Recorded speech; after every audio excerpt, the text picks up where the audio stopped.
Isa na namang pinagpalang araw, Pilipinas. Malapit na naman pala magtaniman ng mga palay dito sa amin. Kaya ang ating mga padi busy sa pag-aararo. Kaya sa bidyong to ay alamin natin ang modernong pag-aararo dito sa palayan. Magkano nga ang bayad sa ganitong pagpapaararo? At alamin din natin kung magkano ang kinikita ng ating mga operators. Kaya siguradong mapapasabak tayo sa putikan. At marami din tayong huhulihin ngayong araw. Iba't ibang mga species nga ang makikita nyo. Pero ang target natin ngayong araw ay ang pangunguha ng isang klase ng palaka na tinatawag na kabakab. Catch and cook naman nga tayo mga padi. Kaya tara na, simulan na natin.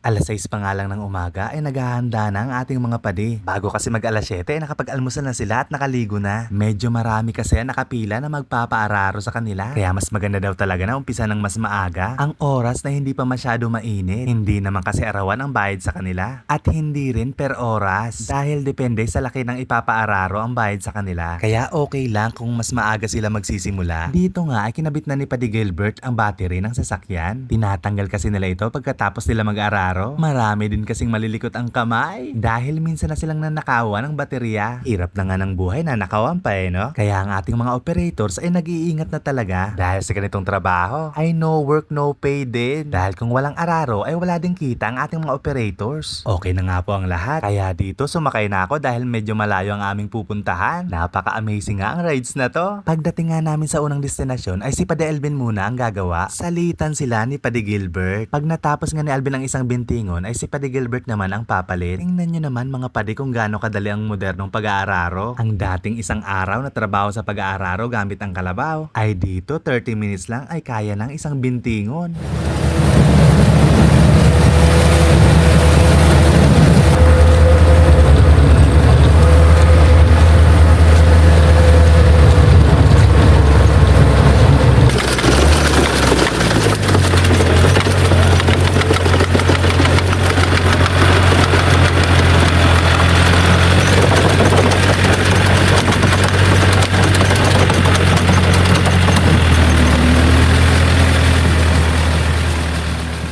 Habang busy nga sa pag-aararo si Padi Alvin, ay dito ay may nakausap ako nagdadamo ng pilapil. Siya nga po si Tatay Ali. Sa trabaho naman nila ay depende ang bayad sa kanila. Kung arawan ba o pakyawan. Depende na lang talaga sa usapan nila ng may-ari. Pero sa ngayon, arawan ang napagkasunduan nila. At natanong ko na din siya kung magkano ang pasahod sa kanya sa isang araw. 500 pesos nga daw ang pasahod sa kanya. Pwede na rin no, para sa probinsya. At medyo marami na nga ang naaararo ni Padi Alvin. At iba't ibang mga hayop na nga ang mga nagsisilabasa. Dito nga ay nakakuha kami ng sisiw ng tikling. Ito nga talaga ang wild chicken. Mukhang nasira nga ang bahay nila ng araro, kawawa naman. At marami ring mga daga ang mga nagsisitakbuhan. At dito nga ay nakakuha pa kami ng napaka-cute na nilalang. Ito lang ata ang hindi naman problema dito. Kahit saan kasi siya pumunta ay dala-dala niya ang kanyang bahay. Pupunta pa sana siya sa sulok no? Tatamaan din niya ng araro, Padi Turtle, kaya umalis ka na dyan. Kaya dito kinuha ko na siya. Ba't ko naman natawag na Padi? Lalaking pagong kasi ito na nakuha natin. Paano nga Padi malalaman kung lalaki o babae? Pagpakurbada nga pa ilalim ang shell niya dito at flat naman kung babae. Para komportable nga daw ang pagsampa pag makikipag-mate na sa babae. Kaya dito pinakawalan ko na lang siya. Good luck na nga lang sa'yo Padi Turtle sa paghanap mo ng kamating. Sana hindi siya magsawang mahalin ka. At dito nagsimula na nga magkaaberya. Hindi na nga daw sumusunod sa steering wheel ang gulong at kailangan magdagdag ng hydraulic oil. Buti na nga lang dating sirani ko to si Padi Alvin. Marunong din talaga sa mga makina at kailangan din to sa pagiging operator. Kailangan marunong ka mag-troubleshoot. At pagkatapos dito, muntik naman silang mabalaho. Doon na kasi sila malulugi pag nabalaho na sila. Bukod sa matakaw sa oras, ay napakatakaw din sa krudo pag naka-stack sila dyan. Napakatrabaho daw talaga pag nakabalaho na. Kaya laking pasasalamat nila na nakataka sila sa problema. Pagkatapos nga ni Alvin sa isang bintingon, ay si Padi Gilbert naman ang tunirada.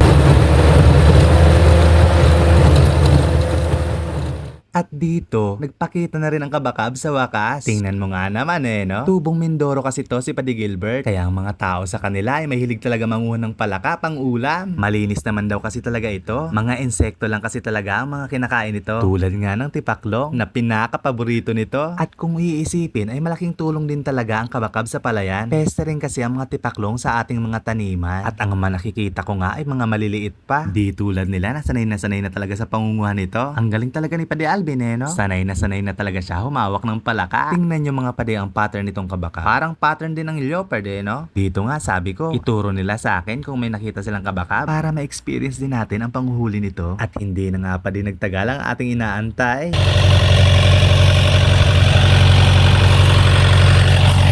Oh no.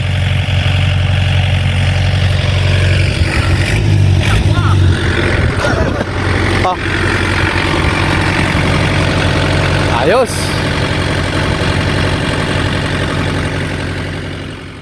Dito nga ay naka-snack na ako kahit hindi ako kasama sa trabaho. Ngayon, pag-usapan naman natin ang pagiging operator. Si Paddy Gilbert talaga ang certified na operator dito. At si Paddy Alvin ay tinuruan niya nung nakaraang taon lang. Napakaswerte nga ni Paddy Alvin sa kanyang padihon. Paano ba naman si Paddy Gilbert hindi madamot sa natutunan niya? Tingnan mo naman ang tinuruan niya, expert na. Paano nga naging certified operator si Paddy Gilbert? Sa kagustuhan nga ng lokal makakuha ng modernong kagamitan sa pagsasaka, isa sa mga requirements ay kailangan may 2 operators. Paano nga naman mapapakinabangan kung wala talagang marunong mag-operate? Kaya si Paddy Gilbert nun ay 5 araw din nag-training sa kasiguran bago nakakuha ng certificate. Libre nga lang daw po ang training nila nun. Libre nga din ang pagkain, saka naka-hotel ka pa. Napakaswerte mo naman talaga, Paddy. Saka ang nag-training sa kanila ay galing Nueva Ecija pa. At itong malaking traktor na ito ay galing din doon. Alam mo naman ang Nueva Ecija, rice capital of the Philippines yan. Hindi talaga sila nagpapahuli pagdating sa mga modernisasyon, lalo na nga pagdating sa mga pang-agrikultura. Ngayon, eto na nga ang tanong. Magkano nga ba ang pagpapaararo sa ganito? Ang bayad nga sa kanila ay 1,100 per bintingon. Ano nga ba ang ibig sabihin ng bintingon? Kanina ko pa binabanggit. Sabi nila, ang isang bintingon ay sumusukat ng 0.25 hectares. Ang isang bintingon nga ay nakakapag-harvest sila ng 30 hanggang 40 sakong palay. Depende pa rin kung gaano kaganda ang pananim. Sa mga di nakakaalam, gaano ba kalaki ang isang hektarya? Ang isang hektarya nga ay sumusukat ng 10,000 square meter. Kumpara nga sa sinasabi kong isang bintingon na sumusukat lang ng around 2,500 square meter. Paano ko nga nalaman, Paddy? Dahil nga daw ang isang hektarya ay katumbas ng 4 na bintingon. Bahala na ako, Paddy, mag-intindi. Basta may mga gahoy pa nga sira. Pisuson nga din ang tawag nila sa isang hektarya. Tapos may tinatawag pa silang salapi yun. Ang salapi pagdating sa pera ay 50 centavos no? Kaya ang katumbas doon, kalahating hektarya. At heto na nga mga Paddy, magkano nga ang kinikita nila sa isang araw? Sa isang araw nga daw ay nakakatapos sila ng 7 hanggang 8 bintingon. Sabi ko nga ang bayad daw sa kanila ay 1,100 per bintingon. I-compute nyo na nga mga Paddy. 1,100 times 8. Magkano nga yan mga Paddy? 8,800 yan na maliwanag. Pero teka lang mga Paddy, hindi pa ang neto yan. Ibig sabihin, wala pa yung sa krudo. Ililes pa nga natin yan. Sa 8 bintingon, nakakaubos daw sila ng 60 liters na krudo. Kayo na nga lang daw Paddy ang mag-research kung magkano na ang presyo ng krudo ngayon. At hindi lang yan mga Paddy. Pag nakaltas na nga ang krudo, ay 50% din ay mapupunta sa asosasyon. At ang kalahati ay sa kanila na yon. I-comment nyo na nga lang kung magkano sa tingin nyo ang kinikita nila sa isang araw. Tapos na nga sila mga Paddy mag-araro. At ito nga daw ang wag na wag mong kakalimutan ang tanggalin ng baterya. Dahil iiwan nga lang tong sasakyan dito sa kalagitnaan ng palayan. Kaya Paddy, ano naman ang masunod? Maluto naman kita sing kabakab. Simula na ng cooking time. Tingnan mo naman talaga kung gaano sila kabuenas. May kita na, may pang-ulam pa. 12 piraso nga lang ang nakuha namin. Pero kung sasadyin mo talaga manguha nito, ay mas maganda sa gabi ka kumuha. Daan-daan nga ang makikita mo sa gabi. Ang problema nga lang, pag sa gabi ka nanguha, baka pati si Master Jiraya ay makita mo. At marami ring lahi ni Orochimaru. Ahas nga yan pa din na Orochimaru na sinasabi ko. Kaya ingat-ingat na nga lang kung mangunguha kayo nito sa gabi. Ayan na nga, si Paddy Gilbert nga magluluto nitong ating kabakab. Tingnan mo naman ang pangmakot niya. Isang container ng krudo. Simpleng mayaman nga lang to si Paddy Gilbert. Dapat nito inuutangan no? Ayan na nga, rabarba na ang apoy. Ilista nyo nga mga Paddy ang mga ingredients. Simulan na natin sa mantika. Igigisa kasi natin tong kabakab. Unahin mo na nga ang bawang. Bakit ba inuuna ang bawang? Bakit hindi yan sibuyas? Pwede naman siguro unahin ang sibuyas no?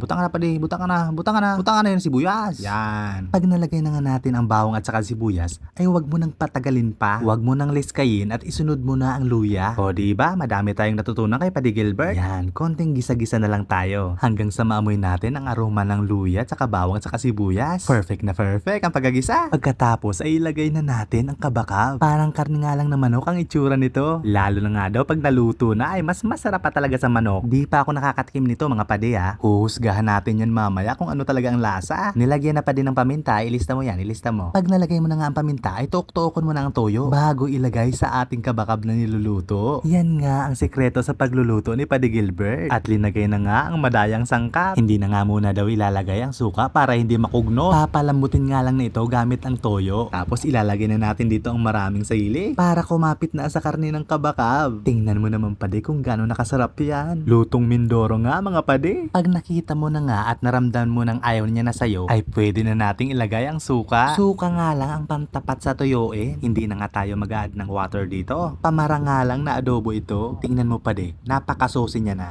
At ang kinagandahan niya dito ay hindi siya mamantika. Hindi nga masisira ang diet natin dito mga Padi.